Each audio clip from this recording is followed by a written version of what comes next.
23 বছর চোখের পানি বন্ধ হয়নি, শুধু উম্মত উম্মত। যখন দুনিয়ার থেকে চলে যেতেছেন সবচেয়ে বেশি খুশির মুহূর্ত ওটা ছিল যে এখনই আল্লাহর সান্নিধ্যে চলে যাবেন, ইলা রফিকিল আলা। একটু পরপর নিজেও বলতেছিলেন, কিতাবে আছে, হাদিসের কিতাবে আছে, মৃত্যু লগ্নে আল্লাহ রসুল একটু পরপরই বলতেছিলেন আল্লাহুম্মা ইলা রফিকিল আলা। ঠিক না? ভুল বলতেছি? আল্লাহুম্মা ইলা রফিকিল আলা। আল্লাহর সান্নিধ্য তখন খুশির সবচেয়ে বড় ব্যাপার ছিল, কিন্তু ওই খুশিও খুশিতে না, ওই খুশির জন্য চোখে পানি ছিল না, কিন্তু উম্মতের ব্যথা ওই খুশির থেকে প্রবল হইয়া উম্মতের জন্য চোখের কোনায় পানি ঝরতেছে। জিবরিল জিজ্ঞাসা করতেছে, খুশির জায়গায় কান্না কেন? বলছে ফামান লিবাদি লি উম্মতি, আমার পরে উম্মতকে কে দেখা রাখবে, কে পাহারা দিয়ে রাখবে, কে বুকে জড়ায় রাখবে। আফসোস, না আমি বুঝাইতে পারলাম না, আপনারা বুঝতে পারলেন। যাওয়ার সময় উম্মতের জন্য কতটুকু ব্যথা ছিল। আল্লাহ সান্ত্বনা দিছে, চলে আসেন, লা আতরুকু উম্মাতাকা ওয়াহদা ওয়ালা ফারদা, আপনার উম্মতকে আমি একা ছাড়বো না, আমি দেখা রাখবো, আমি দেখা রাখবো। আজকেও কবরে কাঁদতেছেন, শুধু উম্মতের জন্য কবরে কাঁদতেছেন। হ্যাঁ, প্রমাণ আছে, ওলামা দেখে, আল্লাহ ওয়ালারা দেখে কবরে কাঁদতেছেন। জিজ্ঞাসা করলে এই জবাবই আসে, উম্মতের জন্য। উম্মতের এক এক দেশের নাম পর্যন্ত আসে। আমি লোক নিয়ে আসতে পারি আপনাদের এইখানে, একজন না, দুইজন না, পুরা ডর্জন জামাত নিয়ে আসতে পারি, 1 ডর্জনের জামাত নিয়ে আসতে পারি। যারা স্বপ্নে দেখছে আল্লাহর রসুল কাঁদতেছেন, জিজ্ঞাসা করছেন কাঁদেন কেন? বলছে বাংলাদেশের সরল সহজ উম্মতের জন্য কাঁদে। আমার বাংলাদেশের উম্মত বড় সরল সহজ, সাদা সিধা, এদের জন্য কাঁদে। সাদা সিধা এরকম যে যেটা বলে আর পিছিয়ে দৌড়াইতে থাকে, এই জন্য এদের জন্য কাঁদতেছে। আমার কাছে প্রমাণ আছে, প্রমাণ ছাড়া বলতেছি না। আর যে স্বপ্নে আল্লাহ রসুলকে দেখছে সে আল্লাহ রসুলকে দেখছে। তো বুখারীর রিওয়ায়াত, মান রাআনি ফাকাদ রাআনি ফাইন্না শায়তান লা ইয়াতামাসসালু বিহি। আল্লাহ রসুলকে দেখছে, এখনো কাঁদতেছে। আবুল সামরকান্দি রহমতুল্লাহ আলাইহি লেখছেন, কবর থেকে উঠবে ওহুয়া ইয়াবকি ওয়া ইয়াকুল, কাঁদতে কাঁদতে উঠবেন আর বলতে বলতে উঠবেন। কিতাবের নাম বলবো না, পড়া দেখেন আবুল সামরকান্দি রহমতুল্লাহ আলাইহির কিতাব, যেটি দুনিয়ায় পাওয়া যায় খুঁজা পড়া দেখেন। হুজুররা মাঝে মাঝে বলে কিতাবের নাম বলেন, এত সহজ। আমি দুনিয়া ঘুরা খুঁজা বাহির করছি, পরিশ্রম করা, কষ্ট করা, ছুটা, কি আপনি পাশে বয়ে রয়েছেন দিকে নাম দিয়ে দেন, এত সহজ। কিন্তু আপনারা বুঝবেন না, হুজুররা বুঝবে। আমাকে মাদ্রাসায় সনদ পাওয়া অনেক সহজ।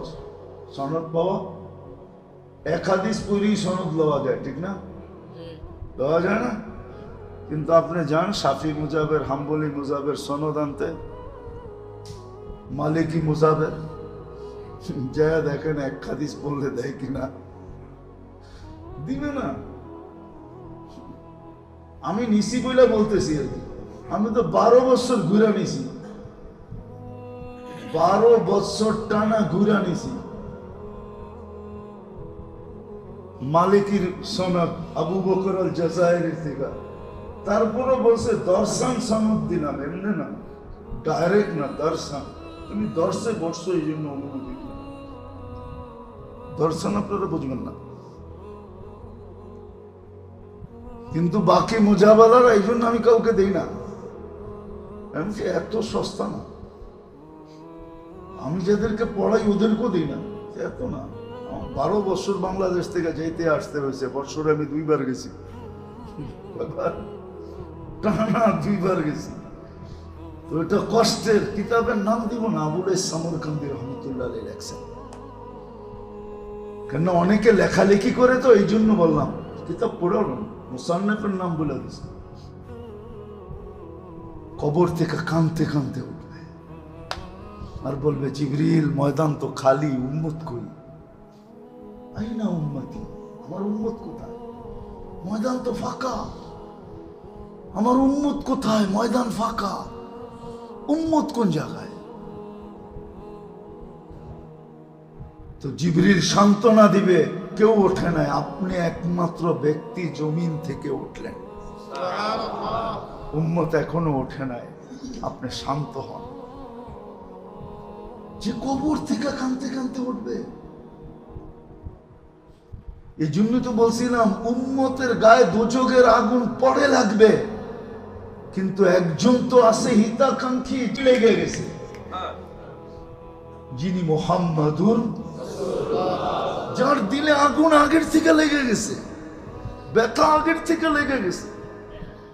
কিয়ামতের মাঠে যিনি চিৎকার দিতে থাকবেন, উম্মতি উম্মতি বলে, যিনি মাকামে মাহমুদ পাবে কিন্তু বসবে না, শুধু হাত রেখা দাঁড়ায় থাকবে, বৈশা দেখবে না যে ওই মাকামে মাহমুদের চেয়ার কিরকম, অনুরোধের পরেও বসবে না। আল্লাহ জানে বন্ধু বসবে না, কিন্তু তারপর অনুরোধ করবে, বসেন না। বলছে 3 জায়গায় যে ছোটে সে বসে তো বসে কি করে, 3 চিন্তা যার মাথায় সে বসে তো বসে কি করে। কিসের 3 চিন্তা? উম্মতকে পানীয় পান করাইতে হবে, মিজানের পাল্লায় যায় আমল নামার মনিটরিংও করতে হবে। যদি সামনে না ঝুঁকলো, তাহলে আপনার প্রতিশ্রুতি গুলা কাজে লাগায় পাল্লা সামনে ঝুঁকায় দিতে হবে। পুলসিরাতে যায়া যদি উম্মত পার হইতে না পারে, তো দুরুদের গাঠি দিয়া পারও করে। আমি বসি তো বসি কি করে? আরেকটা চিন্তাও আছে, যে আমি বসলাম, আর যদি চেয়ার আমাকে উড়ায় নিয়ে জান্নাতে পৌঁছায় দিল, তাহলে উম্মত দেখবে তো দেখবে কি করে? দুনিয়া এরকম হয় মাঝে মাঝে, দুনিয়া এরকম আছে, দুনিয়ার এরকম রীতিনীতি কি আছে যে সরায়া দিয়া তারপরে কাজ করে। সরায়া দিয়া কি মনে হয় বোঝেন নাই, ইঙ্গিত উঙ্গিত মনে হয় বোঝেন না, সরায়া দিয়া কাজ করে। আমারে সরায়া দিয়ে যদি উম্মতের হিসাব শুরু করেন, এই ভয়ে আমি বসবো না। আমি তো হিসাব কিতাবের সময় সামনে থাকবো, বাকিগুলো বললে তো সইতে নাও পারে। আল্লাহকে বলবে, আল্লাহ হিসাব কিতাব কিভাবে নিবেন? তো সবারটা যেমন আপনারটাও এমন, আপনার উম্মতেরটা এমনই নিব। তো বলবে, তাইলে তো আমি লজ্জিত হয়ে যাব। আপনি না বলছেন আমাকে লজ্জিত করবেন না, সব উম্মতের সামনে হিসাব কিতাব নিলে তো আমি লজ্জিত হয়ে যাব। উম্মতের ভুল ত্রুটি সব উম্মত জেনে ফেলবে। আল্লাহ হাসবে আর বলবে, বন্ধু কিভাবে নিব বলেন? আমাকে নিতে দেন। আল্লাহ বলবে, উম্মতের ভুল ত্রুটি তো আপনিও জানবেন, ঠিক না? যখন আপনি জানবেন যে এত বড় বড় গুনাহ আপনার উম্মত করছে, এত বড় বড় ভুল করছে, আপনি কি তখন মনে মনে লজ্জিত হবেন না? বলবো, অবশ্যই তো হব। তাইলেও তো অঙ্গীকার পুরা হলো না। আমি তো বলছি আপনাকে লজ্জিত করবো না, তাহলে কেমনে হিসাব নেবেন? তা আল্লাহ বলবে, বন্ধু উম্মতের হিসাব পর্দার ভিতরে নিয়ে নিব, আপনাকেও জানতে দিব না।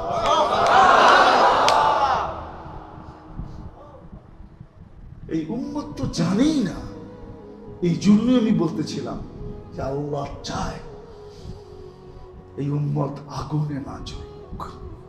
সাধারণ মানুষ যখন দেশের ঊর্ধ্বতম কর্মকর্তার সহানুভূতি পায়, দয়া পায়, করুণা পায়, তাহলে তার খুশির অন্ত থাকে না, ঠিক না? সত্য তো। একটা সাধারণ মানুষ যদি, ভাঙ্গেই বলি, প্রধানমন্ত্রীর দয়া পায়, করুণা পায়, স্নেহ পায়, মায়া পায়, মমতা পায়, ভালোবাসা পায়, তাহলে ওর তো আর খুশির অন্ত থাকে না, ঠিক না? থাকে না? আর একটা মানুষ যদি আল্লাহর করুণা পায়, একটু ভাবেন না, ভাবতে তো অসুবিধা নেই। আল্লাহর মতো সত্তার যদি দয়া পায়, করুণা পায়, ভালোবাসা পায়, মোহব্বত পায়, স্নেহ পায়, মায়া পায়, মমতা পায়, দুনিয়ার মানুষ দিলে আর কতটুকু দেয়? দিলে আর যেটি বললাম, যদি দেয়ও তো কতটুকু দেয়? মাইপা দেয়, ঠিক না? মনে হয় বুঝাইতে পারি না। কি দেয় বলবেন? কেন মাইপা দেয়? কেন? ওনার কাছে যেটা আছে ওটা সীমিত আছে, এই জন্য উনি কি দেয়। আর আল্লাহ তো মাইপা দেন না। আল্লাহ, আমাদের বাংলা একটা কথা আছে, দিলে ছাপ্পর ফাইরা দেয়। এটা কি মাপা হলো? মনে হয় এই বাংলাটা বোঝেন না আপনারা। আল্লাহ যাকে দেয় না, বাংলায় বলেন না, আল্লাহ আল্লাহ যাকে দেয় ছাপ্পর ফাইরা দেয়। আল্লাহর দেওয়া এরকম যে ছাপ্পর ফাইরা দেয়। কেন? আল্লাহর কাছে কোনো জিনিস সীমিত নাই, সব জিনিস কি অসীম। দুনিয়ালারা দিলে কমে, আল্লাহর দিলে, আল্লাহর ভান্ডারে কমে না। চলেন শুনেই দেই। এই জন্যই আল্লাহ বলছে, ইলিয়া ইবনা আদম, ভালো মতে শোনো, কান খুইলা শোনো, মনোযোগ দিয়া শোনো। লাউ জামা আউয়ালাকুম ওয়া আখিরাকুম, জিন্নাকুম ওয়া ইনসাকুম, হাইয়াকুম ওয়া মাইয়িতাকুম, ওয়া যাকারাকুম ওয়া উনসাকুম। না না না, বাড়াও না, বসো বসো। ওয়াজ শুনতে হয় মনোযোগ দিয়া, আওয়াজ দিয়া না। কনসাল্ট শুনতে হয় আওয়াজ দিয়া। গানের জন্য আওয়াজ দরকার, মনোযোগ দরকার। ওয়াজে যত মনোযোগ দিবে তত কম আওয়াজে শোনা যাবে। নাইলে ১৬ লক্ষ সাহাবায়ে কেরাম বিদায় হজে লাউড স্পিকার ছাড়া আল্লাহ রসুলের কথা শুনলো কি করে? কিন্তু একজন সাহাবী তো বলতে পারবে না যে আমি শুনি নাই। না, ওইখানে মনোযোগ ছিল, স্পিকার ছিল না। আজকে স্পিকার আছে, মনোযোগ নাই। আমি চাইতেছি আপনাদেরকে মনোযোগী করতে, স্পিকার চাইতেছি না। স্পিকার তো বাইরে মা বোনরা আছে, এই জন্য দেওয়া হলো, নাইলে দেওয়া হতো না। তো যেটা বুঝাইতেছিলাম, কথা জানি কোন দিকের থেকে কোন দিক চলে গেছে। কেননা শয়তানও তো বসা নাই, সেও চেষ্টা করতেছে যে কোনো মতে অমনোযোগী করা যায় কিনা। কেননা আজকে যদি এই মাহফিল থেকে একজনও দিলের ভিতরে গাইথা ওঠে, তাহলে এটা কামিয়াব। লা ইয়াহদিয়াল্লাহু বিকা রাজুলান ওয়াহিদা খায়রুল লাকা মিনাদ দুনিয়া ওয়া মা ফিহা। এক ব্যক্তি আজকে সঠিক রাস্তা পায়া যাওয়া, দুনিয়া এবং এর ভিতরে যত মঙ্গল আছে সমস্ত মঙ্গলের চেয়ে বড় পাওনা হবে। তাহলে শয়তান কোত্থেকে সহ্য করবে? আরো অনুষ্ঠান আল্লাহর ঘরে। কি কার ঘরে? আল্লাহর ঘর না? হ্যাঁ, আল্লাহ যদি বলে আমার ঘরে এতগুলা মানুষ আসলো, আমার ঘরে এতগুলা মানুষ আসলো, মানবতা আর নিয়ম কানুন তো এটাই বলে যে কিছু না কিছু হইলো আতিথেয়তা করে দেয়। কি মনে হয় বোঝেন নাই? এতগুলা মানুষ আসলো, কিছু না কিছু আতিথেয়তা, কমসে কম একটু পানি হইলেও দিয়া দেয়। আর আল্লাহ যদি আজকে আতিথেয়তা করে দিল, তাহলে তো শয়তানের চড্ডি বড্ডি গোল। আল্লাহর আতিথেয়তা তো আমাদের মতো পানি দিয়ে হবে না, আল্লাহর আতিথেয়তা তো আল্লাহর মতোই হবে, ঠিক না? কি কি বলেন? আল্লাহর মতোই তো হবে। আল্লাহ যত বড় আতিথ্য তত না, আল্লাহর ছোট এত বড়, আল্লাহর ছোট বিশাল না, না মনে হয় বোঝেন নাই। আল্লাহর অল্প তেমন বিশাল। উদাহরণ, আমাদের নবীজিকে আল্লাহ বলছেন ওয়ামা উতিতু মিনাল ইলমি ইল্লা কালিলা, আপনাকে আমরা অল্প দিছি। আল্লাহ অল্প কত বড়, সমগ্র সৃষ্টিটাও যদি মিলায় দিই, এক জায়গায় করি, এর ভিতরে নবী রসুল ফেরেশতা সেরেশতা সবগুলো যদি এক করি, তা আমার বন্ধুর এলেমের সামনে এটা অল্প হবে। কি হবে? আর বন্ধুরটা কত হবে? আল্লাহ অল্প বলছে আল্লাহর দিকে চাকায়, যে আমার কাছে যা আছে তার তুলনায় বন্ধুরটা অল্প। সৃষ্টির দিকে চায় বলেন নাই, বরং সমগ্র সৃষ্টির কাছে যা আছে এটার তুলনায় বন্ধুকে যা দিছি এটা অনেক দিছি। তো আপনারা বললেন অল্প দিছেন, এটা তো আমার দিকে তাকায় বলছি অল্প, আমার কাছে যা আছে তার তুলনায়। মনে করেন একজনের কাছে 100 কোটি টাকা আছে, আর সভাপতি সাহেবের কাছে 1 কোটি টাকা আছে। 100 কোটির সামনে 1 কোটি অল্প না? কি? আর পুরা মহল্লা একজনের কাছে 1 লাখ নাই, তাহলে সবাই সামনে ওনারটা কি? এরকমই আল্লাহ উদাহরণ বুঝেছে। তো হইতে পারে আজকে আল্লাহর ঘরে অনুষ্ঠান বিদায়, আল্লাহর রহমতে জোশ আসবে, আর আল্লাহ একটু আতিথেয়তা করে দিবে, বলবে যে আসছে যেরমই আসছে, যে আসছে যেরমই আসছে। ঠিক না? অনেক সময় কিন্তু অনুষ্ঠানে ফাঁকে জোকে দাওয়াত ছাড়া ব্যক্তিও খায়া যায়, আবার একবারে সমাজের 2 নম্বর মানুষও খায়া যায়। শব্দটা বললাম না। যখন অনুষ্ঠান চলতে থাকে ফাঁকে জোকে চোর ছেচ্চোরও খায়া চলা যায়, ঠিক না? খায়া যায়, বাইরে কি করে? দাঁত খিলাইল করে, ঠিক না? আল্লাহর ঘরের অনুষ্ঠান হইতে পারে আজকাল রহমতের জোশ এরকম আসবে যে আমাদের মতো উল্টা পাল্টা মানুষকেও আজকে আতিথেয়তা করে দিবে। শয়তান এটা সইবে তো সইবে কর্তিকা। এই জন্য দেখা যাবে মাঝে মাঝে উচ্ছৃঙ্খলতা সৃষ্টি করবে। আমি যেটা বুঝাইতেছিলাম যে আল্লাহর দেওয়া কিরকম,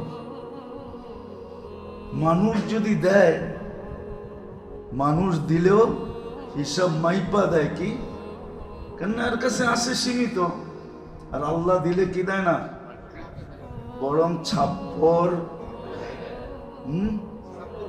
কেন দেয়? আল্লাহর কাছে 80। কি? মানুষেরটা দিলে কমে, আল্লাহরটা দিলে কমে না। এটাই দেখাইতেছিলাম। আল্লাহ বলে ইবনা আদম লাউ জামা আউয়ালাকুম ওয়া আখিরাকুম ওয়া জিন্নাকুম ওয়া ইনসাকুম ওয়া হাইয়াকুম ওয়া মাইয়িতাকুম ওয়া যাকারাকুম ওয়া উনসাকুম ওয়া ইয়াবিসাকুম ওয়া রুতাবাকুম ফি সাঈদিন ওয়াহিদিন ফাসআলু কুল্লা ওয়াহিদাতিন মিনহুম মাসআলা ফাআতু কুল্লা ওয়াহিদাতিন মিনহুম মাসআলা মা নাকাসা মিন খাযাইনি শাই কামা ইয়ানকুসুল বাহরু ইযা উদখিলাল মিখয়ালু ফি। আল্লাহ বলে, ও আদম সন্তান, তোমাদের আউয়ালিন, তোমাদের আখারিন, তোমাদের নারী, তোমাদের পুরুষ, তোমাদের জীবিত, তোমাদের মৃত্যু, তোমাদের ছোট, তোমাদের বড়, তোমাদের বীজা, তোমাদের শুকনা, সমগ্র সৃষ্টিও যদি এক ময়দানে দাঁড়ায় যায় আর আশা আকাঙ্ক্ষা অনুযায়ী আমার কাছে চাইতে থাকে, আর আমি সবারটা পুরা করতে থাকি, তা আমার ভান্ডে এতটুকু কমবে না। আমার খাজিনায় এতটুকু কমবে না যতটুকু সমুদ্রের ভিতরে সুর ডুবায়া বাহির করলে তার মাথায় পানি লেগা যতটুকু পানি সমুদ্রের ভিতর থেকে কমলো, আমার খাজিনার ভিতর থেকে এতটুকুও কমবে। তাহলে আমি বুঝাইতে চাইতেছিলাম যে মেরে দোস্ত, মানুষ যদি দুনিয়ার পদস্থ মানুষের করুণা পায়া, দয়া পায়া, মায়া পায়া, মমতা পায়া, স্নেহ পায়া, ভালোবাসা পায়া, নৈকট্য পায়া, কাছে হইয়া যদি এত খুশি হইতে পারে, আর এই সবগুলা জিনিস যদি কোনো ব্যক্তি আল্লাহর কাছ থেকে পায়, তাহলে কেমন হবে? মনে হয় বুঝাইতে পারি। সাধারণ একটা মানুষের কাছ থেকে যদি পাইলে তার যদি খুশির অন্ত না থাকে, আর আমি যদি এটা আল্লাহর কাছ থেকে পাই, আমি যদি এটা কার কাছ থেকে, কেমন খুশি হওয়া কথা, কেমন সৌভাগ্যবান মনে করা কথা। মানুষ তো দুনিয়ার মানুষের ভালোবাসা পায়া নিজেকে সৌভাগ্যবান মনে করে, নিজেকে বড় উঁচা মনে করে, নিজেকে বড় ধন্য মনে করে। যদি ওটা আল্লাহর কাছ থেকে পাওয়া যায়, যিনি আমাদেরকে অস্তিত্ব দিলেন, যিনি আমাদেরকে এক ফোঁটা পানির থেকে সৃষ্টির শ্রেষ্ঠ হিসাবে অস্তিত্ব দিলেন। অস্তিত্ব তো অনেককেই দিলেন, কিন্তু আমাদের মতো তো শ্রেষ্ঠত্বের অস্তিত্ব কাউকে দেন না। এত বড় শ্রেষ্ঠত্বের গ্রান্টি দিয়ে অস্তিত্ব কাউকে দেন নাই। মানুষ তো সৃষ্টির সেরা, সৃষ্টির রাজা, সৃষ্টির মুকুট, সৃষ্টির মাথা, সৃষ্টির হার্ট। মানুষ সৃষ্টির ভিতরে সেরা। যে আল্লাহ আমাকে এক ফোঁটা পানির থেকে এত বড় অস্তিত্ব, শ্রেষ্ঠত্ব দিয়ে অস্তিত্ব দিলেন, আবার নিজে ঘোষণা দিলেন কারো মাধ্যমে না। কখনো কখনো মানুষ নিজে ঘোষণা দিতে চায় না, বলবে আমি ঘোষণা দিলে অসুবিধা আছে, তোমরা আমার পক্ষ থেকে দিয়ে দাও। আল্লাহ তো নিজের পক্ষ থেকে কাউকে ঘোষণা দিতে বললেন না, বরং স্বয়ং নিজে ঘোষণা দিলেন, ওয়ালাকাদ কাররামনা বনি আদম। আমরা শ্রেষ্ঠত্ব দিছি। যে মানুষটাকে আল্লাহ এক ফোঁটা পানির থেকে অস্তিত্ব দিয়ে শ্রেষ্ঠত্ব দিলেন, সাজায়া শ্রেষ্ঠত্ব দিলেন। আল্লাহ তো বলতে পারতো যে এটুক আমি কইরা দিছি, বাকিটুক তোরা কইরালো। আমাদেরকে সাজানোর ব্যাপারে তো এরকম আল্লাহ কখনো বলেন নাই যে এটুক আমি কইরা দিলাম, বাকিটুক মার পেটের থেকে অস্তিত্ব দিয়ে আমি বাহির করে দিলাম, বাকিটা তোমরা সাজায় নাও। আল্লাহ যদি বলতো যে বাকিটা তোমরা সাজায় নাও, তাহলে আপনাকে সাজাইতে আপনার মা বাবার কত টাকা খরচ করতে হতো চিন্তা করেন। বিশ্বাস হয় না? না, মনে হয় না। কেমনে হয় বলেন? আমার যুক্তি দিয়ে বোঝান, নাহলে আমি আপনাদেরকে যুক্তি দিয়ে বোঝাই। 1 মাস টাইমের 1 মাস আগে যদি বাচ্চা প্রসব হয়, তো এখন ওই বাচ্চাকে মেশিনে রাখা হয়। দেখেন ডেলি মেশিনের চার্জ কত টাকা হয়, একদিনের চার্জ কত টাকা হয় জান? ইউনাইটেডে যান, আরো বড় বড় হাসপাতাল আছে ঢাকা শহরে, যে জিজ্ঞেস করেন, ইউনাইটেডে যে জিজ্ঞেস করেন, অ্যাপোলোতে যে জিজ্ঞেস করেন, স্কয়ারে যে জিজ্ঞেস করেন যে প্রতিদিন কয় টাকা লাগে। বলবেন কেন মেশিনে রাখলা? 1 মাস আগে চলে আসছে। বিদায় পুরা মিচিউট হয় নাই। এটাকে করার জন্য এখন মেশিনে 1 মাস রাখতে হবে। জান 1 মাসের চার্জ কত হয়? আল্লাহ তো অস্তিত্ব দিয়ে দিছেন, কিন্তু 1 মাস আগে আসছে, 1 মাস পরে আসলে আর এই টাকাগুলা লাগতো না। আছেনি কোনো মা বাবা যেই সন্তান পরিপূর্ণতা নিয়া, পরিপূর্ণ সময় নিয়া মার পেটের থেকে বাহির হয়েছে? আছে এই মহল্লায়? আছে এইখানে কোনো বাবা যে সন্তান জন্ম নেওয়ার সাথে সাথে 2-4-5 হাজার টাকা সদকা করছে যে আলহামদুলিল্লাহ আল্লাহ আপনি বিলকুল কমপ্লিট করে বাহির করে দিছেন? যদি কমপ্লিট করে বাহির না করতেন, মেশিনে যদি দিতে হইতো, তাইলে তো আমাকে 1 মাসের টাকা প্রতিদিন হিসাবে বিরাট বড় কতগুলা বান্ডেল গুনতে হইতো। আপনি তো আমার কাছ থেকে বান্ডেল লাগান নাই, আমি নিজের ইচ্ছায় আপনাকে 5,000 টাকা সদকা দিলাম, 5,000 টাকা আপনাকে দিলাম। আসেন এক বাবা বাবার হাত উঠে বলবেন না এই ভাবনাটা কোনোদিন আসছে? আমি যে বললাম এই ভাবনাটাও তো কোনোদিন আসে নাই। কি আসছে? হ্যাঁ, উচিত ছিল না? ছিল না। এই জন্যই তো আল্লাহ বসে কালিলুম মিন ইবাদিয়াশ শাকুর, বড় কম বান্দা পাওয়া যায়। সব কিছু আমি কইরা দেই, কিন্তু ফুলের মালা ও গলায় নিয়ে করে, একবারও আমার নাম লয় না। লাকাল হামদু ইয়া রাব্বি কামা ইয়ানবাগি লিজালালি ওয়াজহিক ওয়া লাকাশ শুকরু কামা ইয়ানবাগি লিজালালি ওয়াজহিক। ও মালিক, তোর শুকরিয়া, তোর নাম বেচা আমি ফুলের মালা পড়া ফেলছি, শুকরিয়া তোর। এই শব্দটা একবারও বলে না। রাগ হবেন না, আমি বুঝানোর জন্য বলতেছি। আল্লাহ করুক বুঝে আসুক, আল্লাহ করুক আমার ভিতরে এরকম কিছু কথা ঢালুক যাতে আপনাদের দিলে লাগে। উচিত ছিল। আল্লাহ দেখাইছেন যে দুনিয়ার মানুষের করুণা পায় যদি তুমি এত খুশি হও, আমি আল্লাহ যদি দয়া করি, লাআল্লাকুম তুরহামুন, আমি যদি তোমার উপরে রহম করি, আমি তোমার উপরে দয়া করব, রহম করব, কিন্তু শর্ত আছে। কেননা দুনিয়ার মানুষ যাই করে পিছনে কিন্তু কোনো না কোনো স্বার্থ থাকে। তো কি বুঝাইতেছিলাম জানি, কোন দিকে চলে গেছি, যে আল্লাহ মানুষটাকে এরকম ভালোবাসে, এরকম ভালোবাসে। ওই আল্লাহ চায় না যে এই মানুষটা জাহান্নামে চলুক, এই মানুষটা অসফল হোক। যাকে বানায় নিজেই ভালোবেসে যাচ্ছে, যে কেউ বাসুক আর না বাসুক আমি ভালোবেসে ফেলব।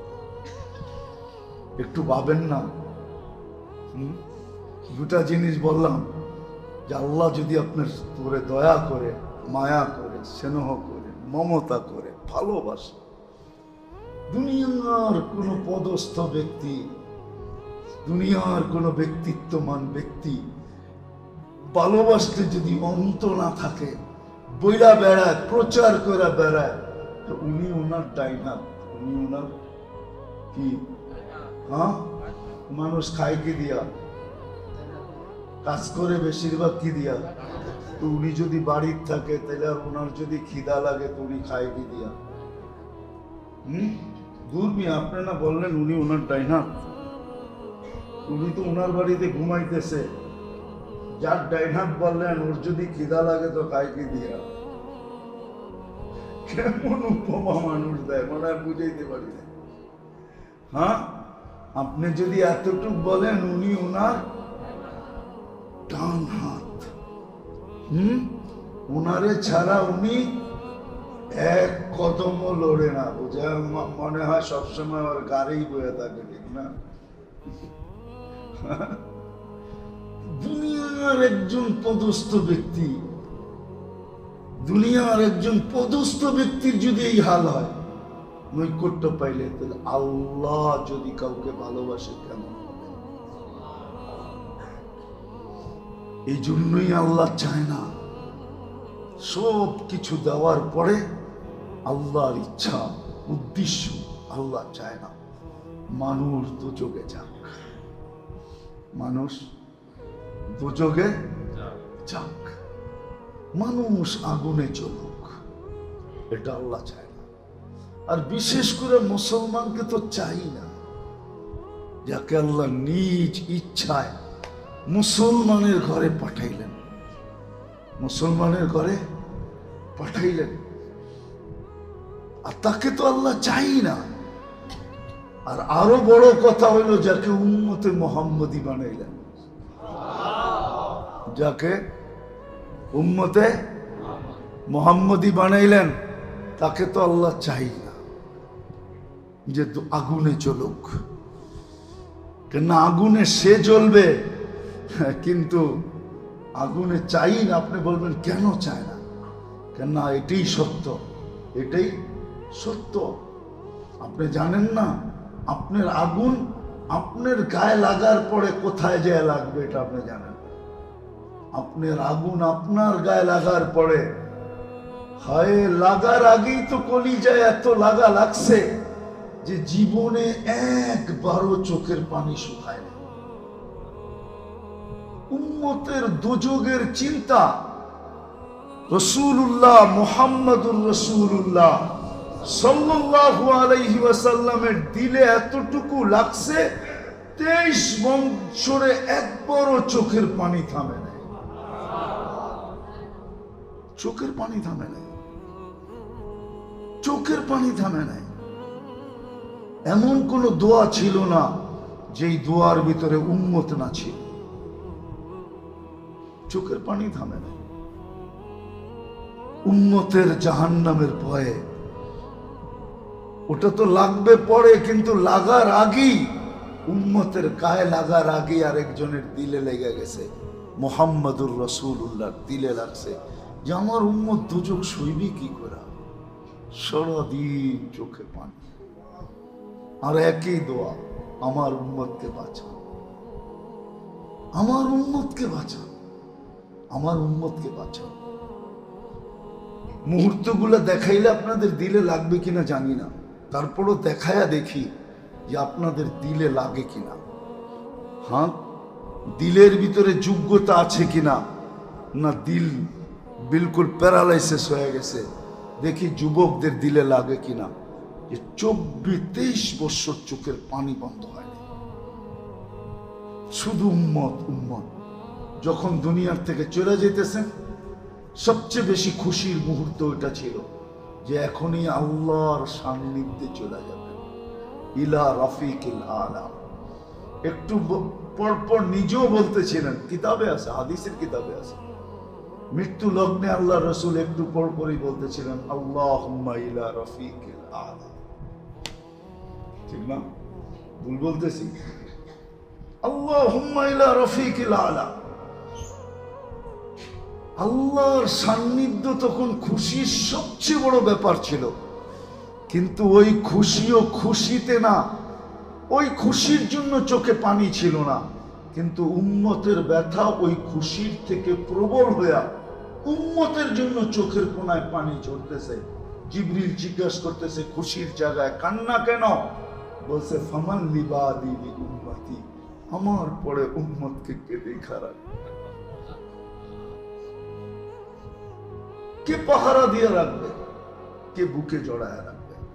আফসোস, না আমি বুঝাইতে পারলাম না, আপনারা বুঝতে পারলেন। যাওয়ার সময় উম্মতের জন্য কতটুকু ব্যথা ছিল। আল্লাহ সান্ত্বনা দিছে, চলে আসেন, লা আতরুকু উম্মাতাকা ওয়াহদা ওয়ালা ফারদা, আপনার উম্মতকে আমি একা ছাড়বো না, আমি দেখা রাখবো, আমি দেখা রাখবো। আজকেও কবরে কাঁদতেছেন, শুধু উম্মতের জন্য কবরে কাঁদতেছেন। হ্যাঁ, প্রমাণ আছে, ওলামা দেখে, আল্লাহ ওয়ালারা দেখে কবরে কাঁদতেছেন। জিজ্ঞাসা করলে এই জবাবই আসে, উম্মতের জন্য। উম্মতের এক এক দেশের নাম পর্যন্ত আসে। আমি লোক নিয়ে আসতে পারি আপনাদের এখানে, একজন না, দুইজন না, পুরা ডর্জন জামাত নিয়ে আসতে পারি, 1 ডর্জনের জামাত নিয়ে আসতে পারি। যারা স্বপ্নে দেখছে আল্লাহর রসুল কাঁদতেছেন, জিজ্ঞেস করছেন কাঁদেন কেন? বলছে বাংলাদেশের সরল সহজ উম্মতের জন্য কাঁদি। আমার বাংলাদেশের উম্মত বড় সরল সহজ, সাদা সিধা, এদের জন্য কাঁদি। সাদা সিধা এরকম যে যেটা বলে আর পিছিয়ে দৌড়াইতে থাকে, এই জন্য এদের জন্য কাঁদতেছে। আমার কাছে প্রমাণ আছে, প্রমাণ ছাড়া বলতেছি না। আর যে স্বপ্নে আল্লাহ রসুলকে দেখছে সে আল্লাহ রসুলকে দেখছে। তো বুখারীর রিওয়ায়াত, মান রাআনি ফাকাদ রাআনি ফাইন্না শায়তান লা ইয়াতামাসসালু বিহি। আল্লাহ রসুলকে দেখছে, এখনো কাঁদতেছে। আবুল সামরকান্দি রহমতুল্লাহ আলাইহি লেখছেন, কবর থেকে উঠবে ওয়াহুয়া ইয়াবকি ওয়া ইয়াকুল, কাঁদতে কাঁদতে উঠবেন আর বলতে বলতে উঠবেন। কিতাবের নাম বলবো না, পড়া দেখেন আবুল সামরকান্দি রহমতুল্লাহ আলাইহির কিতাব, যেটি দুনিয়ায় পাওয়া যায় খুঁজা পড়া দেখেন। হুজুররা মাঝে মাঝে বলে কিতাবের নাম বলেন, এত সহজ। আমি দুনিয়া ঘুরা খুঁজা বাহির করছি, পরিশ্রম করা, কষ্ট করা, ছুটা, কি আপনি পাশে করে দিয়েছেন দিকে নাম দিয়ে দেন, এত সহজ। কিন্তু আপনারা বুঝবেন না, হুজুররা বুঝবে। আমাকে মাদ্রাসায় সনদ পাওয়া অনেক সহজ। সনদ পাওয়া, এক হাদিস পড়েই সনদ লওয়া যায়, ঠিক না? লওয়া যায় না? কিন্তু আপনি যান শাফি মুজাবের, হাম্বলি মুজাবের সনদ আনতে, মালিকি মুজাবের, যা দেখেন এক হাদিস পড়লে দেয় কিনা, দিবে না। আমি নিছি বলে বলতেছি আর কি, আমি তো 12 বছর ঘুরা নিছি, 12 বছর টানা ঘুরা নিছি। মালিকির সনদ আবু বকর আল জাজাইরি থেকে, তারপরে বলছে দর্শন সনদ দিলাম, এমনি না, ডাইরেক্ট না, দর্শন। তুমি দর্শে বসছো এই জন্য অনুমতি দিলাম। দর্শন আপনারা বুঝবেন না, কিন্তু বাকি মুজাবালারা এই জন্য আমি কাউকে দিই না। এমনকি এত সস্তা না, আমি যাদেরকে পড়াই ওদেরকেও দিই না, এত না। 12 বছর বাংলাদেশ থেকে যেতে আসতে হয়েছে, বছরে আমি 2 বার গেছি, টানা 2 বার গেছি। তো এটা কষ্টের। কিতাবের নাম দিব না, আবুল সামরকান্দি রহমতুল্লাহ আলাইহি লেখছেন। কেন অনেকে লেখালেখি করে, তো এই জন্য বললাম, কিতাব পড়ার মুসান্নিফের নাম বলে দিয়েছে। কবর থেকে কাঁদতে কাঁদতে উঠবে আর বলবে জিবরিল ময়দান তো খালি, উম্মত কই? আইনা উম্মতি, আমার উম্মত কোথায়? ময়দান তো ফাঁকা, আমার উম্মত কোথায়? ময়দান ফাঁকা, উম্মত কোন জায়গায়? তো জিবরিল সান্ত্বনা দিবে, কেউ ওঠে নাই, আপনি একমাত্র ব্যক্তি জমিন থেকে উঠলেন, উম্মত এখনো ওঠে নাই, আপনি শান্ত হন। যে কবর থেকে কাঁদতে কাঁদতে উঠবে। এই জন্য তো বলছিলাম উম্মতের গায়ে দোজখের আগুন পড়ে লাগবে, কিন্তু একজন তো আছে হিতাকাঙ্ক্ষী, লেগে গেছে, যিনি মুহাম্মাদুর, যার দিলে আগুন আগের থেকে লেগে গেছে, ব্যথা আগের থেকে লেগে গেছে। কিয়ামতের মাঠে যিনি চিৎকার দিতে থাকবেন উম্মতি উম্মতি বলে, যিনি মাকামে মাহমুদ পাবে কিন্তু বসবে না, শুধু হাত রাইখা দাঁড়ায় থাকবে, বৈশা দেখবে না যে ওই মাকামে মাহমুদের চেয়ার কিরকম, অনুরোধের পরেও বসবে না। আল্লাহ জানে বন্ধু বসবে না, কিন্তু তারপরে অনুরোধ করবে, বসেন না। বলছে 3 জায়গায় যে ছোটে সে বসে তো বসে কি করা, 3 চিন্তা যার মাথায় সে বসে তো বসে কি করা। কিসের 3 চিন্তা? উম্মতকে পানীয় পান করাইতে হবে, মিজানের পাল্লায় যে আমলনামার মনিটরিংও করতে হবে। যদি সামনে না ঝুঁকলো তাহলে আপনার প্রতিশ্রুতিগুলা কাজে লাগায় পাল্লা সামনে ঝুঁকায় দিতে হবে। পুলসিরাতে যায়া যদি উম্মত পার হইতে না পারে তো দুরুদের গাঠি দিয়া পারও করে। আমি বসি তো বসি কি করে। আরেকটা চিন্তাও আছে যে আমি বসলাম, আর যদি চেয়ার আমাকে উড়ায় নিয়ে জান্নাতে পৌঁছায় দিল, তাহলে উম্মত দেখবে তো দেখবে কি করে। দুনিয়া এরকম হয় মাঝে মাঝে, দুনিয়া এরকম আছে, দুনিয়ার এরকম রীতিনীতি কি আছে যে সরায়া দিয়া তারপরে কাজ করে। সরায়া দিয়া কি মনে হয় বোঝেন নাই, ইঙ্গিত উঙ্গিত মনে হয় বোঝেন না। সরায়া দিয়া কাজ করে। আমারে সরায়া দিয়ে যদি উম্মতের হিসাব শুরু করেন, এই ভয়ে আমি বসবো না। আমি তো হিসাব কিতাবের সময় সামনে থাকবো, বাকিগুলো বললে তো সইতে নাও পারে। আল্লাহকে বলবে, আল্লাহ হিসাব কিতাব কিভাবে নিবেন? তো সবারটা যেমন আপনারটাও এমন, আপনার উম্মতেরটা এমনই নিব। তো বলবে তাইলে তো আমি লজ্জিত হয়ে যাব। আপনি না বলছেন আমাকে লজ্জিত করবেন না, সব উম্মতের সামনে হিসাব কিতাব নিলে তো আমি লজ্জিত হয়ে যাব। উম্মতের ভুল ত্রুটি সব উম্মত জেনে ফেলবে। আল্লাহ হাসবে আর বলবে, বন্ধু কিভাবে নিব বলেন, আমাকে নিতে দেন। আল্লাহ বলবে, উম্মতের ভুল ত্রুটি তো আপনিও জানবেন, ঠিক না? যখন আপনি জানবেন যে এত বড় বড় গুনাহ আপনার উম্মত করছে, এত বড় বড় ভুল করছে, আপনি কি তখন মনে মনে লজ্জিত হবেন না? বলবো অবশ্যই তো হব। তাইলেও তো অঙ্গীকার পুরা হলো না। আমি তো বলছি আপনাকে লজ্জিত করব না, তাহলে কেমনে হিসাব নেবেন? তা আল্লাহ বলবে, বন্ধু উম্মতের হিসাব পর্দার ভিতরে নিয়ে নিব, আপনাকেও জানতে দিব না।